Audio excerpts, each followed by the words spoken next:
Welcome to CH9 TV news channel. బులెటిన్ల ముందుగా headlines. Parliament మఖరద్వారం వద్ద విపక్ష ఎంపీల నిరసన.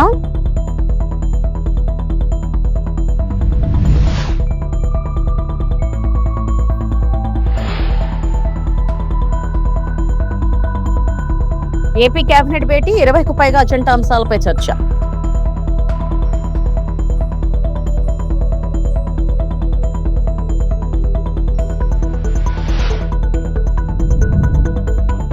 ఇంద్రకీలాద్రిపై వైభవంగా ఆషాఢసార మహోత్సవం.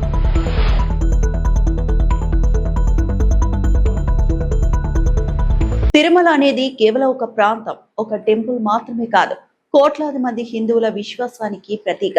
అలాంటి పవిత్ర క్షేత్రంలో నిత్య పూజలు అందుకునే ఆంజనేయ స్వామి విగ్రహం చోరీకి గురవడం అత్యంత ఆందోళనకరమైన విషయం. ఇది సాధారణ చోరీ ఘటన కాదు. తిరుమల భద్రత, టీటీడీ పాలన, ప్రభుత్వ బాధ్యతపై తీవ్రమైన ప్రశ్నలు లేవనెత్తుతున్న ఘటన. ఈ ఘటనపై ప్రభుత్వం, చంద్రబాబు సమాధానం చెప్పాలి అని కారుమూరి వెంకటరెడ్డి, వైఎస్ఆర్సీపీ రాష్ట్ర అధికార ప్రతినిధి అన్నారు. తిరుమలలో అసలేం జరుగుతా ఉంది? గడిచిన 2 సంవత్సరాలుగా చూస్తా ఉంటే అనేక అపచారాలు.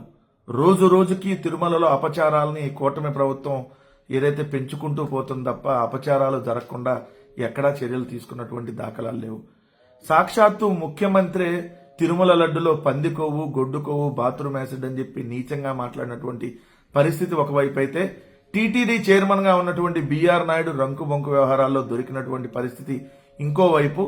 తిరుమలలో గోవులు చనిపోతున్నా కనీసం పట్టించుకున్నటువంటి దాఖలాలు లేవు.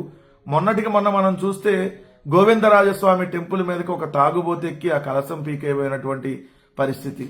ఇప్పుడు చూస్తే నిత్యం పూజలు అందుకుంటున్నటువంటి ఆంజనేయ స్వామి విగ్రహాన్ని దొంగలు ఎత్తుకెళ్లినటువంటి పరిస్థితి. సీసీ కెమెరాలు ఉండగానే దొంగలు ఎత్తుకెళ్లారు. కానీ ఆ దొంగలు ఎవరైతే ఆ ఎత్తుకెళ్లినటువంటి వ్యక్తిని పట్టుకోవడానికి ఇంత ఆలస్యం అవడానికి గల కారణం ఏంటో కూడా టీటీడీ ఖచ్చితంగా సమాధానం చెప్పాలి. అనేక అపచారాలు జరుగుతూ ఉంటాయి. అన్యమత రింగులు అమ్ముతా ఉంటారు అక్కడ. అదేవిధంగా అక్కడ భద్రతా సిబ్బంది వాళ్ళు కొట్టుకుంటారు. అక్కడే పైన బిర్యానీ తింటారు. అక్కడే చూస్తే ఏదైతే బెల్ట్ షాప్ దొరికినటువంటి పరిస్థితి ఉంటుంది. సో తిరుమల కొండ మీద హెలికాప్టర్లు అక్కడ పైనుంచి వెళ్తా ఉంటే ఎన్నిసార్లు చెప్పినా కూడా దాన్ని పట్టించుకున్నటువంటి దాఖలాలు లేవు. అక్కడే నమాజ్ చేసినటువంటి పరిస్థితి మనకు కనపడింది. ఇలా అనేక అపచారాలు జరుగుతున్నా కనీసం టీటీడీకి చీమ కుట్టినట్టు కూడా లేనటువంటి పరిస్థితి. ఒక్కటైతే ఈరోజు స్పష్టంగా మీకు చెప్తా ఉన్నాం, తిరుమలని మీరేదో ఒక ప్రాంతంగానో లేదంటే తిరుమల అంటే మీరేదో ఈరోజు ఏదైతే ఒక టెంపుల్ గానో చూస్తా ఉన్నారు. ఇది చాలా తప్పు. తిరుమల అంటే 140 కోట్ల హిందువుల భక్తులకు సంబంధించినటువంటి పవిత్రమైనటువంటి స్థలం. అక్కడ ఏ చిన్న అపచారం జరిగినా కూడా అది ఎంటైర్ 140 కోట్ల హిందువులని అవమానించినట్టు, హిందువులకు జరిగినటువంటి అపచారంగా ఏదైతే వాళ్ళు బాధపడేటటువంటి పరిస్థితిగా ఉంటది. ఈ రోజు నాకు హిందూ మత భక్తుడిగా ఈ ప్రభుత్వాన్ని, ఈ టీటీడీని నేను డిమాండ్ చేస్తా ఉన్నా, తక్షణము దీనికి సంబంధించినటువంటి వాళ్ళ మీద చర్యలు తీసుకొని నైతిక బాధ్యత వహించి బిఆర్ నాయుడు రాజీనామా చేయాలి. ఎందుకంటే 1-2 సంఘటనలు కాదు, ప్రతిరోజు ఏదో ఒక సంఘటనలు ఇక్కడ జరుగుతూనే ఉన్నాయి. అయినా కూడా అతనికి ఏదైతే దాని మీద పట్టించుకుంటున్నటువంటి దాఖలాలు లేవు. సో తిరుమలలో మరి ఇంత భద్రతా లోపం, ఒక సాక్షాత్తు ఆంజనేయ స్వామి విగ్రహాన్నే ఎత్తుకొని వెళ్లారు అని అంటే, అది కూడా నిత్యం పూజలు అందుకుంటున్నటువంటి ఆంజనేయ స్వామి విగ్రహాన్నే ఎత్తుకెళ్లారని అంటే ఇంకా వచ్చేటటువంటి భక్తుల భద్రతకి ఇంకా ఎటువంటి రక్షణ ఉంటుందో ఈ కూటమి ప్రభుత్వం, అదేవిధంగా టీటీడీ కూడా సమాధానం చెప్పాలి. సో ఇలాంటి సంఘటనలు జరగకుండా ఈ ప్రభుత్వం. నీట్ పేపర్ లీక్ వ్యవహారం పార్లమెంట్ ను కుదిపేస్తుంది. విద్యాశాఖ మంత్రి ధర్మేంద్ర ప్రధాన్ రాజీనామాకు విపక్ష ఎంపీలు పట్టుబట్టడంతో ఉభయ సభలు గురువారం కూడా దద్దరిల్లాయి. దాంతో వాయిదాల పర్వం కొనసాగింది. పార్లమెంట్ మకర ద్వారం వద్ద విపక్ష ఎంపీలు నిరసన చేపట్టారు. పేపర్ లీక్ కు సంబంధించి ప్లకార్డులు ప్రదర్శించి కేంద్రానికి వ్యతిరేకంగా నినాదాలు చేశారు. మరోవైపు విద్యార్థుల అంశాన్ని ప్రతిపక్షాలు రాజకీయం చేస్తున్నాయని ఎన్డీఏ కూటమి సభ్యులు కూడా నిరసన తెలిపారు.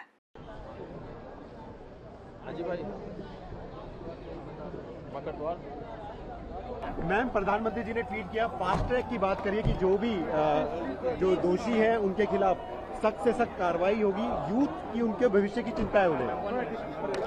देखिए, ये तो वही बात हो गई ना कि बच्चा कह रहा है कि पापा मैं डिजाइनर बनना चाह रहा हूँ, और पापा कह रहे हैं कोई बात नहीं बेटा, फिक्र मत करो, मैंने तेरी सेटिंग करके इंजीनियरिंग कॉलेज में एडमिशन करा दिया है।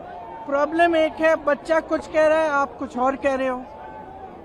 नेता हैं, नेतृत्व दिखाने का समय आ गया है, नेतृत्व दिखाएं। बच्चे कुछ कह रहे हैं, पहले उनकी बात सुने, उनकी मांगे क्या है। स्पष्ट मांगे हैं, धर्मेंद्र प्रधान रिजाइन करे।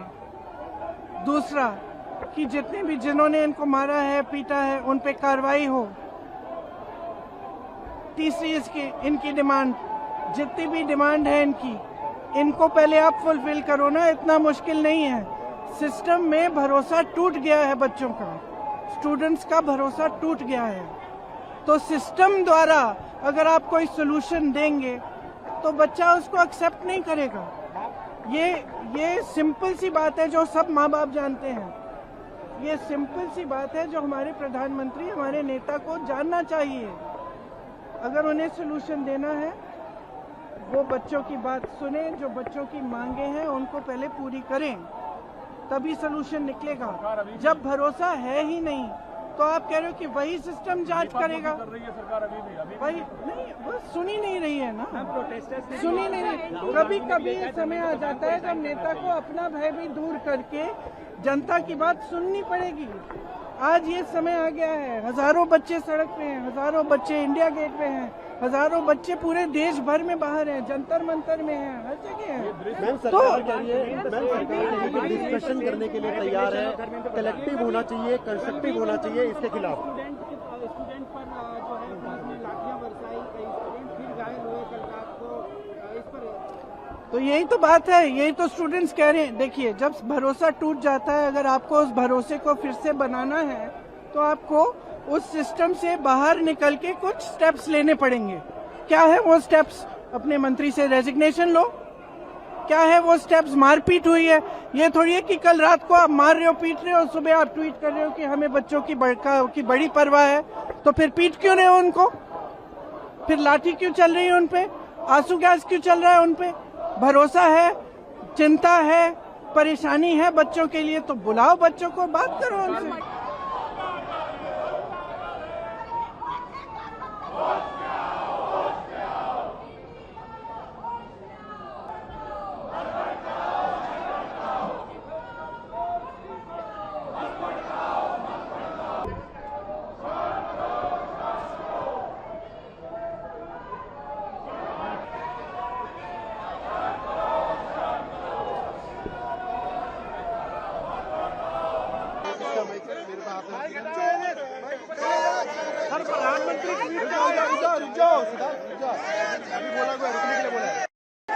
ముఖ్యమంత్రి చంద్రబాబు అధ్యక్షతన సచివాలయంలో ఏపీ మంత్రివర్గ సమావేశం జరుగుతోంది.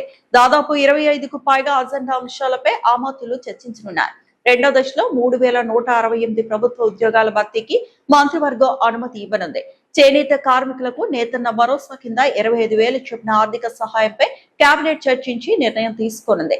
బాపట్ల జిల్లా వెదుళ్లపల్లిలో వినికిడి లోపం ఉన్న విద్యార్థుల కోసం ప్రభుత్వ డిగ్రీ కళాశాల ఏర్పాటు, శ్రీకాకుళంలో బ్రహ్మకుమారి సంస్థకు మున్సిపల్ స్థలం లీజు కొనసాగింపు, 15వ ఆర్థిక సంఘం నిధులతో అగ్నిమాపక శాఖకు వాహనాలు, పరికరాలపై మంత్రివర్గంలో చర్చించనున్నట్లు సమాచారం.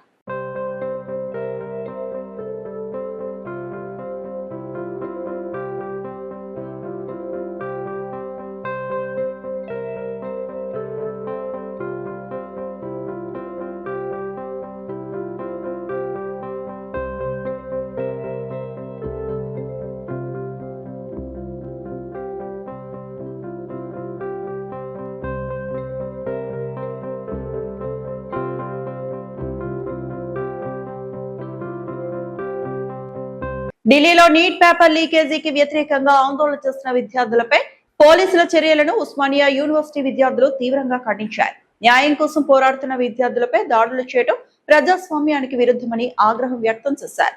నీట్ పేపర్ లీకేజీ వంటి ఘటనలకు వ్యతిరేకంగా సామాజిక న్యాయం కోసం విద్యార్థులు పోరాడుతుంటే వారిపై దేశ ద్రోహులనే ముద్ర వేయడం బాధాకరమని ఓయూ విద్యార్థులు విమర్శించారు. విద్యార్థుల గొంతును అణిచివేయడం ద్వారా సమస్యల పరిష్కారం కావని స్పష్టం చేశారు. దేశవ్యాప్తంగా న్యాయం కోసం పోరాడుతున్న ప్రతి విద్యార్థికి ఉస్మానియా యూనివర్సిటీ అండగా ఉంటుందని ఓయూ విద్యార్థులు ప్రకటించారు. విద్యార్థుల హక్కులను కాపాడేందుకు తమ పోరాటం కొనసాగుతుందని స్పష్టం చేశారు. వేలాది మంది విద్యార్థులు ఢిల్లీ నగరంలో ఈ రోజు ధర్మేంద్ర ప్రధాన్ రాజీనామాని డిమాండ్ చేస్తూ, మోడీ రాజీనామాని డిమాండ్ చేస్తూ లీకులు జరుగుతున్న పేపర్లకు వ్యతిరేకంగా విద్యార్థులు పోరాడుతుంటే విచక్షణ రహితంగా పోలీసులు వ్యవహరించిన తీరును ఉస్మానియా యూనివర్సిటీగా మేము ఖండిస్తా ఉన్నాం. అదే విధంగా ఈ బీజేపీ ప్రభుత్వానికి ఒక్కటే హెచ్చరిస్తున్నాం. ఈ రోజు అకౌంటబిలిటీని డిమాండ్ చేస్తున్న విద్యార్థులను, లీకులకు వ్యతిరేకంగా పోరాడుతున్న విద్యార్థులను, సోషల్ జస్టిస్ కావాలని పోరాడుతున్న విద్యార్థులను మీరు దేశద్రోహులని, నక్సలైట్లని, టెర్రరిస్టులని మీరు ముద్ర వేస్తే మేము అదే టెర్రరిస్టులు, నక్సలైట్లు ముద్ర వేసినా సరే మేము ప్రశ్నిస్తూనే ఉన్నామని సందర్భంగా చెప్తూ విద్యార్థులందరికీ ఉస్మానియా యూనివర్సిటీ ఎల్లప్పుడూ అండగా ఉంటుందని మేము పిలుపునిస్తున్నాం. విశాఖపట్నంలోని వైఎస్ఆర్ కాంగ్రెస్ పార్టీ జిల్లా కార్యాలయంలో గిరిజన నేతలు మీడియా సమావేశం నిర్వహించారు. ఏజెన్సీ ప్రాంతాల్లో గిరిజనుల హక్కుల పరిరక్షణలో కూటమి ప్రభుత్వం విఫలమైందని వారు ఆరోపించారు. ఎన్నికల సమయంలో జీవో నెంబర్ 3ను పునరుద్ధరిస్తామని హామీ ఇచ్చి అధికారంలోకి వచ్చిన తర్వాత ఆ దిశగా ఎలాంటి చర్యలు తీసుకోలేదని విమర్శించారు. గిరిజన యువత చేపడుతున్న ఉద్యమాలపై అక్రమ కేసులు నమోదు చేస్తూ గొంతు నొక్కే ప్రయత్నం చేస్తున్నారని మండిపడ్డారు. మాజీ ఉప ముఖ్యమంత్రి పాముల పుష్ప శ్రీవాణి మాట్లాడుతూ జీవో 3 అంశంలో వైఎస్ఆర్సీపీ ప్రభుత్వం రివ్యూ పిటిషన్ దాఖలు చేయలేదని చెప్పడం పూర్తిగా అవాస్తవమన్నారు. 2020లో ట్రైబల్ అడ్వైజరీ కౌన్సిల్ తీర్మానం అనంతరం సుప్రీంకోర్టులో రివ్యూ పిటిషన్ దాఖలు చేస్తామని తెలిపారు. ప్రభుత్వం ఇచ్చిన హామీ మేరకు జీవో నెంబర్ 3ను వెంటనే పునరుద్ధరించాలని, లేకపోతే గిరిజనుల తరపున ఉద్యమాన్ని మరింత ఉధృతం చేస్తామని వైఎస్ఆర్సీపీ నేతలు హెచ్చరించారు. ఈరోజు ఈ ప్రెస్ మీట్ పెట్టడానికి ముఖ్య కారణం ఏంటి అంటే, ఏదైతే జీవో నెంబర్ 3 విషయంలో ఈ కూటమి ప్రభుత్వం ఏ రకంగా ఎలక్షన్కి ముందు మోసం చేసింది, ఈరోజు ప్రభుత్వంలో వచ్చాక కూడా కళ్ళబొల్లి మాటలు చెప్తూ మోసం చేస్తుంది అన్న దాని మీద వివరణ ఇవ్వడం కోసం ఈరోజు ఈ ప్రెస్ మీట్ పెట్టడం జరిగింది. అసలు జీవో నెంబర్ 3కి సంబంధించి జరిగినటువంటి పరిణామాలు ఏంటి అన్నది వాస్తవ రూపంలో గిరిజన సోదరీమణులకు తెలియాల్సినటువంటి అవసరం ఉంది. ఏదైతే 2000 సంవత్సరంలో జీవో నెంబర్ 3ని తీసుకొచ్చిన తర్వాత 2002లో లీలాప్రసాద్, చేబ్రోలు లీలాప్రసాద్, బోడా వెంకటేశ్వరరావు అని 2 వ్యక్తులు సుప్రీంకోర్టులో 2 పిటిషన్లు వేయడం జరిగింది. సివిల్ అప్పీల్ నెంబర్ 3609/2002, అదేవిధంగా సివిల్ అప్పీల్ నెంబర్ 7040/2002. ఈ 2 పిటిషన్లు కూడా 2002లో ఏప్రిల్ 26వ తారీఖున సుప్రీంకోర్టులో ఫైల్ చేయడం జరిగింది. ఆ తర్వాత 18 సంవత్సరాల పాటు సుదీర్ఘ వాదనలు జరిగిన తర్వాత 2020 ఏప్రిల్ 22వ తారీఖున సుప్రీంకోర్టు జీవో నెంబర్ 3ని కొట్టివేయడం జరిగింది. జీవో నెంబర్ 3ని 2020లో కొట్టేసిన తర్వాత ఏదైతే ఈ కూటమిలో ఉన్నటువంటి నాయకులందరూ కూడా ఒక బ్యాడ్ ప్రాపగండాని గిరిజనులోకి తీసుకెళ్లడం మీరు అందరూ కూడా చూశారు. అయితే జీవో నెంబర్ 3ని సుప్రీంకోర్టు కొట్టిన తర్వాత వైఎస్ఆర్ కాంగ్రెస్ పార్టీ ప్రభుత్వానికి ముందున్నటువంటి ఆప్షన్ రివ్యూ పిటిషన్ అనేది వేయడం అనేది వైఎస్ఆర్ కాంగ్రెస్ పార్టీ ముందున్నటువంటి ఆప్షన్. ఏప్రిల్లో జీవో నెంబర్ 3ని కొట్టేస్తే జూన్ నెలలో ట్రైబల్ అడ్వైజరీ కౌన్సిల్ అంటే గిరిజన సలహా మండలి సమావేశమయ్యి ఒక రిజల్యూషన్ కూడా సలహా మండలి చేయడం జరిగింది. ఆ రిజల్యూషన్లో రివ్యూ పిటిషన్ వేయాలి అని ఒకటి, అదేవిధంగా క్లాస్ 5(2) అనేది ప్రభుత్వానికి సజెస్ట్ చేస్తూ ఒక రిజల్యూషన్ చేయడం జరిగింది 2020 జూన్ 18వ తారీఖున. 111వ AP tribal advisor council meeting సంబంధించినటువంటి రిజల్యూషన్ ఈరోజు ప్రెస్ వాళ్ళకి చూపించడం జరుగుతుంది. అయితే ఏప్రిల్లో సుప్రీంకోర్టు జీవో నెంబర్ 3ని కొట్టేస్తే జూన్ నెలలో టిఏసి అనేది రిజల్యూషన్ చేస్తే జూలై నెలలో ఆంధ్రప్రదేశ్ ప్రభుత్వం సుప్రీంకోర్టులో రివ్యూ పిటిషన్ వేయడం జరిగింది. ఆ రివ్యూ పిటిషన్ డైరీ నెంబర్ 14598/2000 20 అనే రివ్యూ పిటిషన్ ని సుప్రీంకోర్టులో వేసిన తర్వాత సుప్రీంకోర్టు శ్రీ కనకదుర్గమ్మ వారిని ఇంటి ఇలవేల్పుగా ఆడపడుచుగా భావిస్తూ పసుపు కుంకుమలు గాజులు చీర సారెలతో ఇంద్రకీలాద్రికి తరలి వస్తున్న భక్తులు ఈ రోజు ఇంద్రకీలాద్రిపై అమ్మవారికి ఆషాఢం సారె మహోత్సవ కార్యక్రమంలో భక్తులు అత్యంత వైభవంగా ఎన్నడూ లేనంత అధిక సంఖ్యలో అన్ని జిల్లాల నుంచి పాల్గొనడం జరుగుతోంది. భక్తులు అమ్మవారికి సారి సమర్పించడం జరిగింది. ఇంద్రకీలాద్రి భక్తులతో కన్నుల విందుగా కనపడుతోంది. ఈ రోజు విజయవాడలో శ్రీ శివ లలిత మండలి సభ్యులు డాక్టర్ రేవతి ఆధ్వర్యంలో అమ్మవారికి సారి సమర్పించడం జరిగింది. మరియు అర్బన్ జిల్లా ఆర్యవైశ్య మహిళా సంఘం నుంచి దాదాపు 300 మంది మహిళలు అమ్మవారికి సారి సమర్పించడం జరిగింది. ఈ కార్యక్రమంలో ధర్మకర్తల మండలి ఆలయ అధికారులు, ఆలయ చైర్మన్ బొర్రా రాధాకృష్ణ దగ్గరుండి వారికి సేవలు అందించడం జరిగింది. అనంతరం పూజా కార్యక్రమాలు, ప్రసాదాలు అందజేశారు. అనంతరం వారితో అన్నదాన కార్యక్రమంలో పాల్గొనడం జరిగింది.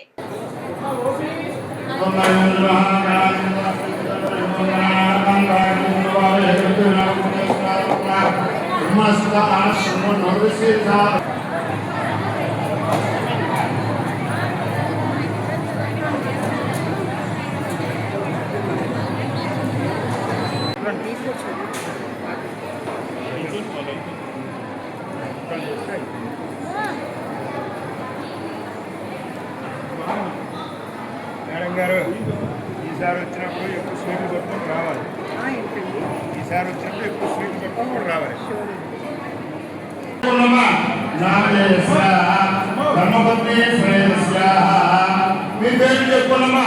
ధర్మపత్ని కుమారస్య పిల్లల పేరు చెప్పుకున్నమ్మా.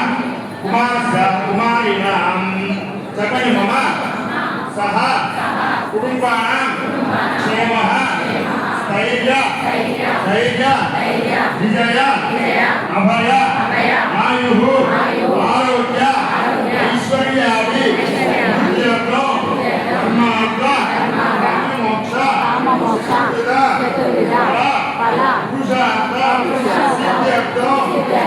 ప్రభుత్వ వైఫల్యాలను ప్రశ్నిస్తూ ప్రజా సమస్యలపై గొంతెత్తుతున్న బీసీ నాయకులు లక్ష్యంగా చేసుకుని కూటమి ప్రభుత్వం కక్ష సాధింపు చర్యలకు పాల్పడుతుందని వైఎస్ఆర్సీపీ ఎమ్మెల్సీ పార్టీ మహిళా విభాగం రాష్ట్ర అధ్యక్షురాలు వరదు కళ్యాణి మండిపడ్డారు. తన కుమారుడికి సంబంధించిన రోడ్డు ప్రమాదం కేసును అడ్డు పెట్టుకుని మాజీ మంత్రి సీదిరి అప్పలరాజును అరెస్టు చేయడం రెడ్ బుక్ రాజ్యాంగ అమలుకు రాజకీయ కక్ష సాధింపునకు పరాకాష్ట అని ధ్వజమెత్తారు. ప్రతిపక్ష నాయకుల గొంతు నొక్కేందుకు పోలీస్ వ్యవస్థను కీలుబొమ్మగా మార్చారని ఆగ్రహం వ్యక్తం చేశారు. వైఎస్ఆర్సీపీ కేంద్ర కార్యాలయంలో ఆమె మీడియాతో మాట్లాడుతూ కూటమి ప్రభుత్వ పాలనలో రెడ్ బుక్ రాజ్యాంగం పరాకాష్ఠకు చేరిందని ధ్వజమెత్తారు. మధ్యకాళ్ల గళ్లంత సమయంలో ప్రభుత్వ నిర్లక్ష్యంపై మాజీ మంత్రి అప్పలరాజు ప్రశ్నించినందుకే ఈ ప్రభుత్వం కక్ష కట్టిందని ధ్వజమెత్తారు. ప్రభుత్వ వైఫల్యాలు, అవినీతిని ప్రశ్నిస్తున్న బీసీ నాయకులను ఈ ప్రభుత్వం టార్గెట్ గా పెట్టుకుందని వరదు కళ్యాణి ఆగ్రహం వ్యక్తం చేశారు. ఒక బలహీన వర్గాల నుంచి వచ్చిన వ్యక్తి ఒక డాక్టర్ గా ప్రజలకు సేవ చేశారు.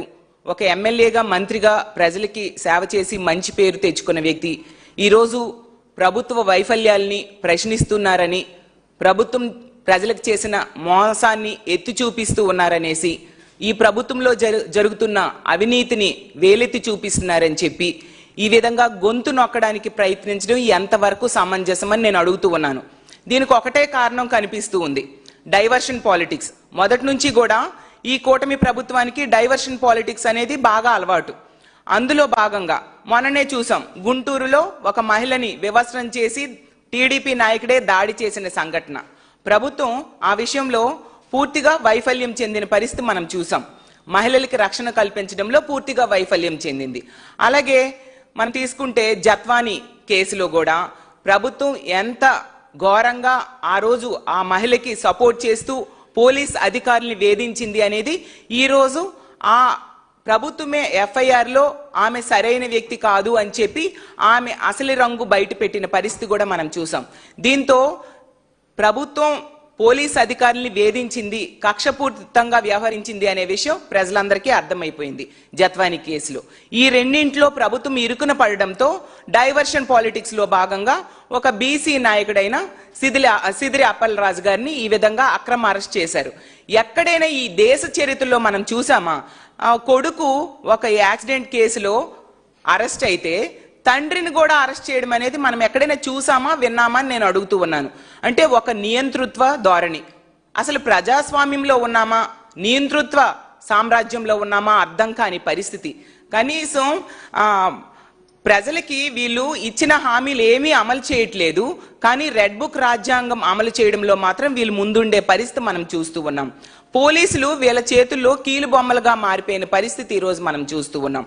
పోలీస్ స్టేషన్స్ ని తెలుగుదేశం పార్టీ ఆఫీసులుగా వీళ్ళు మార్చేశారు. పోలీస్ వ్యవస్థని టీడీపీ అనుబంధ సంస్థలుగా ఈరోజు మార్చేసిన పరిస్థితి మనం చూస్తూ ఉన్నాం. ఎంత ఘోరంగా అక్రమ అరెస్టులు చేస్తూ ఉన్నారు. బీసీల తరపున తన గొంతు వినిపిస్తున్నారని ఈరోజు అప్పలరాజు గారిని ఇంత అన్యాయంగా అరెస్ట్ చేశారు. అసలు హిట్లర్ గడాఫీ టైంలో కూడా ఇలాంటి అక్రమ అరెస్టులు ఉండేవి కాదు అనేసి నేను అనుకుంటూ ఉన్నాను. 396 జీవోను రద్దు చేయాలని కోరుతూ ఆంధ్రప్రదేశ్ వ్యాప్తంగా దస్తావేజ్ లేఖర్లు చేపట్టిన పెన్ డౌన్ నిరసన కార్యక్రమాలు 3వ రోజుకు చేరాయి. ఈ సందర్భంగా పశ్చిమ గోదావరి జిల్లా నర్సాపురం సబ్ రిజిస్టర్ కార్యాలయం ఎదుట దస్తావేజ్ లేఖర్లు వంట వార్పు కార్యక్రమాన్ని నిర్వహించారు. ఈ కార్యక్రమానికి పశ్చిమ గోదావరి జిల్లా వైఎస్ఆర్సీపీ సంఘీభావం ప్రకటించింది. వైసీపీ జిల్లా అధ్యక్షుడు ముదునూరి ప్రసాద్ రాజు దస్తావేజ్ లేఖర్లకు సంఘీభావం ప్రకటించి కూటమి ప్రభుత్వం ఓటు వేసి అధికారులకు తీసుకొచ్చిన పాపానికి అన్ని వర్గాలను ఇబ్బంది పడుతుందని, ఇప్పుడు దస్తావేజ్ లేఖర్ల వంతు వచ్చిందని విమర్శించారు. దశాబ్దాల కాలంగా దస్తావేజ్ లేఖర్లు పనిచేస్తున్నారని, వారి ఉపాధిని దెబ్బతీసి గుత్తేదారులకు ఆ పని అప్పగించాలని ప్రభుత్వం 396 జీవో తీసుకురావడం సరైంది కాదన్నారు. ఈ సందర్భంగా దస్తావేజ్ లేఖర్లకు వైఎస్ఆర్ కాంగ్రెస్ పార్టీ తరపున సంఘీభావం ప్రకటిస్తున్నట్లు చెప్పారు. భాగంగా నర్సాపురం పట్టణంలో సబ్ రిజిస్టర్ కార్యాలయం దగ్గర నర్సాపురం నియోజకవర్గానికి సంబంధించినటువంటి లేఖర్లు చేస్తున్నటువంటి ఈ నిరసన కార్యక్రమానికి పశ్చిమ గోదావరి జిల్లా వైఎస్ఆర్ పార్టీ తరఫున పూర్తి సంఘీభావాన్ని ప్రకటిస్తూ ఉన్నాం. ఎందుకంటే 10 రోజులు పెన్ డౌన్ కార్యక్రమాన్ని దస్తావేజ్ లేఖర్లందరూ కూడా రాష్ట్ర వ్యాప్తంగా ఉన్నటువంటి 295 రిజిస్ట్రేషన్ ఆఫీసుల్లో సుమారు 5 లక్షల నుంచి 6 లక్షల దాకా ఉన్నటువంటి దస్తావేజ్ లేఖర్లందరూ కూడా నిరసన కార్యక్రమాన్ని చేయటం జరుగుతూ ఉంది. ఎందుకంటే ఈ ప్రభుత్వం ఏర్పడిన తర్వాత ఓటేసిన పాపానికి ఎవరికి ఏ శిక్ష వేయాలో ఆ శిక్షలన్నీ కూడా వేస్తూ ఉన్నారు. దానిలో భాగంగా ఈ రోజున ఆ శిక్ష లేఖర్ల మీద కూడా పడతా ఉంది. కొత్త సంస్కరణల పేరుతోటి 396 జీవోని తీసుకురావటం, ఆ జీవో ద్వారా సుమారు 26 రిజిస్ట్రేషన్ కేంద్రాలను ఏర్పాటు చేయాలని, పీపీపీ భాగస్వామ్యంతో గుత్తేదారులకి ఈ రిజిస్ట్రేషన్ సేవలు అప్పచెప్పాలన్నటువంటి ఆలోచన మరి ఇది సరైనటువంటి నిర్ణయం కాదని మేము భావిస్తూ ఉన్నాం. ఎన్నో లక్షల మంది దీని మీద ఆధారపడి జీవిస్తూ ఉన్నారు. పార్వతీపురం మన్యం జిల్లా గుమ్మలక్ష్మీపుర సామాజిక ఆరోగ్య కేంద్రంలో రోగులు తీవ్ర ఇబ్బందులు ఎదుర్కొంటున్నారని మాజీ సర్పంచుల సంఘం అధ్యక్షుడు బొత్తాడ గౌరీ శంకరరావు ఆరోపించారు. ఆసుపత్రిని సందర్శించిన ఆయన ఒకే మంచంపై 3 రోగులకు చికిత్స అందిస్తున్నారని, వార్డులో ఫ్యాన్లు సరిగా పనిచేయక రోగులు ఇబ్బందులు పడుతున్నారని చెప్పారు. కనీస వసతులు కూడా లేకపోవడంపై ఆందోళన వ్యక్తం చేశారు. నిర్మాణం పూర్తయిన కొత్త సిహెచ్సి భవనాన్ని వెంటనే ప్రారంభించి తగిన వైద్య సిబ్బంది, పరికరాలు, రోగులకు అవసరమైన అన్ని సౌకర్యాలు కల్పించాలని ప్రభుత్వాన్ని కోరారు. ప్రజల ఆరోగ్యంపై నిర్లక్ష్యం చేయకుండా అధికారులు తక్షణమే చర్యలు తీసుకోవాలని విజ్ఞప్తి చేశారు.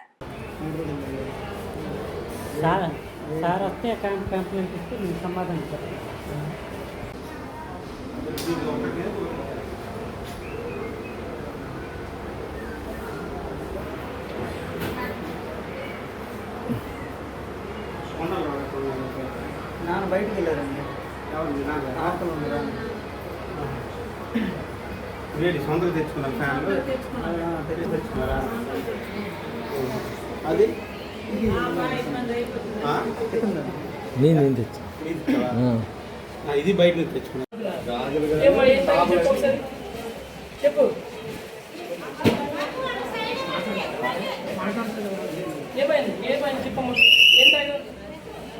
ఏం తిన్నావు తల్లి?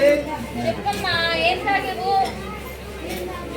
నువ్వు తాగకపోతే వెళ్ళిపో. పార్వతీపురం ఏది హెచ్ఎల్ పంపించేస్తాము, అక్కడికి పంపిస్తాము. సగటు పార్వతీపురం తీసుకోండి, నేనేం చేస్తాను. టాబ్లెట్ తిన్నారా?